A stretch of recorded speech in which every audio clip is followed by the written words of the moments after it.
Hare Krishna, Radhe Radhe. Welcome to my channel Laddu Gopal की सेवा ज्ञान भक्ति। कैसे हैं आप सभी?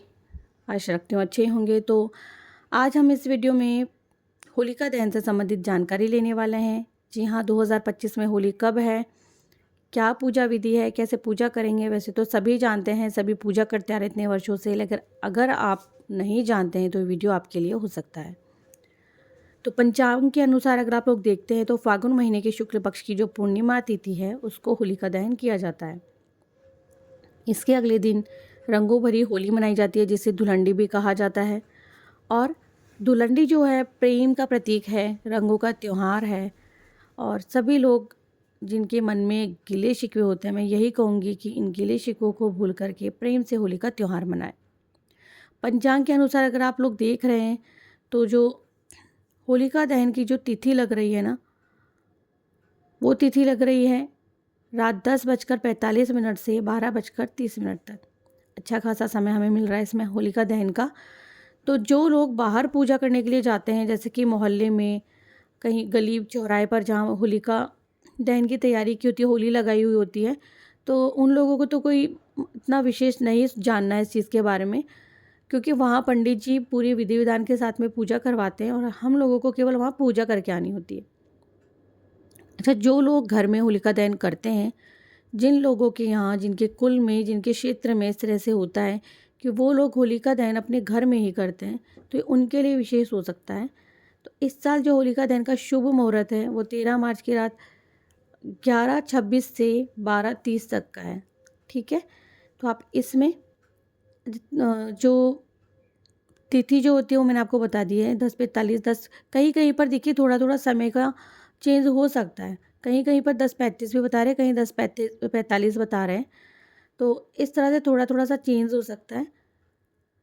अच्छा, जो पूजा सामग्री है वो हम लोग जान लेते हैं कि क्या पूजा सामग्री हमें चाहिए होगी। तो कच्चा सूत, चावल, धूप, फूल बताशे, नारियल। नारियल दो प्रकार के, एक तो जो हम लोग गोबर से बनाते हैं, उपले से बनाते हैं वो वाला, और एक मार्केट से लिया हुआ। रोली, गुलाल, नया अनाज चाहिए आपको, और हल्दी। अच्छा, गाय के गोबर से, यानी कि गाय के गोबर से बनी हुई ढाल, होलिका और बाकी चीज़ें भी, जो जैसे कि चांद सितारा बनाते हैं, ये सब लेके जाते हैं। तो होलिका भी बनाते हैं। तो आपके यहाँ क्या बनाते हैं, आपके कुल में क्या चलन है, वो आप लोगों को पता होगा। और बहुत सारी चीज़ें बनाते हैं, वो मैं आपको किसी और वीडियो में बताऊंगी। जो भी पूजा की सामग्री थी वो मैंने आपको बता दी। अगर आपके यहाँ होलिका दहन घर में होता है तो आप कोई भी एक बर्तन ले लीजिए, थाली वगैरह, परात, कुछ भी ले लीजिए, उसमें मिट्टी लगा दीजिए चारों तरफ, और मिट्टी पूरे में मिट्टी में बिछा करके फिर आप उसमें एक टहनी रोप दीजिए। फिर चारों तरफ बाकी टहनियाँ लगा करके गोबर से बने उपले लगा दीजिए और फिर पूजा कीजिए। शुभ मुहूर्त में पूजा करने के पूजा से पूजा करेंगे तो कच्चा जो सूत आता है उससे हम 7-21 बार लपेटते हैं और उसी सूत के साथ में हम लोग परिक्रमा भी करते हैं। तो देखिए, पूजा अगर आप कर रहे हैं तो परिवार से सहित करें, बच्चों को अपने साथ में लेके पूजा करना चाहिए। क्या, क्योंकि हम लोग बच्चों को हमारे जो रीति रिवाज हैं और जो हमारे संस्कार हैं हम इसी तरह से देते हैं। जब पूजा में हम महिलाएं अपने बच्चों को शामिल करते हैं, परिवार को शामिल करते हैं, तो वो पूजा पूर्ण भी होती है और सीधे सीधे लगती है। अच्छा, विधिवत पूजा कैसे करेंगे? देखिए, घर में पूजा करना ही विधिवत नहीं होता है, बाहर भी पूजा कर रहे हैं तो विधिवत ही करें आप। अबीर गुलाल ज़रूर से लेकर के जाएं।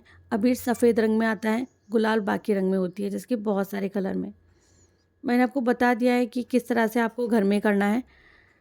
तो पूजा का नियम सभी को पता है, इतने वर्षों से हम महिलाएं पूजा करते रहे, तो मैं कोई विशेष अलग बात तो बताने वाली हूँ नहीं। लेकिन जो नहीं जानते हैं, जो लोग नए हैं, जो बच्चियाँ छोटी हैं अभी, तो सुबह में जल्दी उठें और नहा धो के स्नान करके अपने मंदिर में जाएं, साफ़ सफाई करें। वहाँ पर पूजा शुरू करने से पहले सभी को पता है कि स्नान आदि के बाद में हम लोग पूजा करते हैं। चौकी लगा लें, पंच देवी देवताओं को स्थापित करें। अगर आपके मंदिर में बैठे हैं विराजमान तो बहुत अच्छी बात है, वैसे ही पूजा कर लें।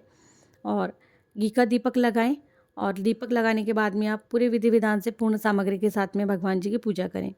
उन्हें फूल, पुष्प और मिठाई अर्पित करें, चंदन का टीका लगाएं, माला पहनाएं और आरती करें। आरती के बाद में प्रसाद वितरित किया जाता है, तो आप पूरे परिवारजन में प्रसाद वितरित कर सकते हैं। जो लोग पूर्णिमा का व्रत रखते हैं उनके लिए तो है ही विशेष। और भगवान जी की पूजा के बाद में बड़ों का आशीर्वाद लें, अपने बच्चों को भी सिखाएं और आप भी लें। आप अपने बड़ों का लें, अपने बच्चों को सिखाएं कि वो आपका आशीर्वाद लें। भगवान जी से प्रार्थना करें, पूजा में हुई गलतियों के लिए क्षमा याचना ज़रूर से करें। तो जितनी मुझे जानकारी थी मैंने आपको बता दिया है कि कई लोग अबीर से नहीं बना करके आटे से भी चौक पूरते हैं। तो बहुत सारे लोग देखिए जैसे कि बाहर गली मोहल्ले में होली लगी हुई है, तो बहुत सारे लोग क्या करते हैं, केवल पूजा करते हैं ले जा करके। तो आप लोगों को भी वहाँ जा कर के चौक ज़रूर से पूरना चाहिए। ज़्यादा दूर ना सही, जहाँ पूजा कर रहे हैं वहाँ अबीर से, या अगर आप आटा लेकर के गए कटोरी में तो उससे स्वास्तिक बना दें। स्वास्तिक नहीं बनाए तो एक छोटी सी रंगोली बना दें वहाँ पर। तो इस तरह से आप अपनी पूजा को विधि विधान से कर सकते हैं, क्योंकि हम लोग जब बाहर जाते हैं तो वहाँ ऑलरेडी पहले से ही होली लगी हुई होती है। तो जो वहाँ पे विशेष एक लकड़ी रखी जाती है ना, उस लकड़ी की हमें पूजा करनी होती है। एनी कहीं भी जा कर के हम किसी भी तरफ से पूजा नहीं कर सकते हैं। तो कुछ चीज़ें थी जो मैंने आपको बता दी है, जैसे कि गेहूँ की बालियाँ और चने लेकर के जाते हैं। विशेष तो गेहूँ की बालियाँ और ये चने होते हैं भोग, बाकी तो होते जो खील बताशे होते हैं, लेकिन ये भी होते हैं। जैसे ही होलिका दहन होता है, फिर हम लोग जो गेहूँ की बालियाँ होती है ना, उनको उसमें सेंकते हैं, जो अग्नि होती है उसमें सेंकते हैं। और होलिका की जो अग्नि होती है ना, होली दहन के बाद में जो अग्नि होती है वो घर लेकर के आते हैं। बहुत सारे कुल में ऐसा चलन है कि वहाँ से जो अग्नि प्रज्वलित होती है उसे नहीं लेकर के आते। बहुत सारे कुल में चलन है जो अग्नि जलती रहती है उसी में लेकर के आते हैं। ठीक है, तो मैं आपको एक ही बात कहूँगी कि जब होलिका की अग्नि थोड़ी शांत हो जाती है ना, जो उपले अलग पड़े होते हैं जो, उन्हें लेकर के आएँ आप। जलती हुई धधकती हुई अग्नि घर में नहीं लेकर के आएँ। तो मुझे जितनी जानकारी थी, मैं जितना जानती थी, मेरे कुल में जितना होता है, मैंने आप लोगों को बता दिया है। और जो पानी का लोटा लेके जाएंगे उसमें गंगा जल डाल के फिर पानी डाल के आप लोग लेके जाएंगे। और इसी से वहाँ पे आप पूजा करने के बाद में हमें नगर बसेरा ज़रूर से करना चाहिए। जो लोग नहीं जानते, हो सकता है मैं आपको मेरी पिछली वीडियो में देखने के लिए मिल जाए। तो अगर आप लोगों के लिए ये वीडियो इन्फॉर्मेटिव है तो प्लीज़ वीडियो को आगे ज़रूर से कीजिएगा। और अगर आपने मेरे चैनल को सब्सक्राइब नहीं कर रखा, पहली बार देख रहे हैं, तो प्लीज़ ज़रूर से बेल आइकन का बटन टैप करें ताकि आने वाली वीडियोस की नोटिफिकेशन आपको मिलती रहे। आप सभी को होली की ढेर सारी शुभकामनाएं। बड़ों को चरण स्पर्श, छोटों को ढेर सारा प्यार। हरे कृष्णा, राधे राधे।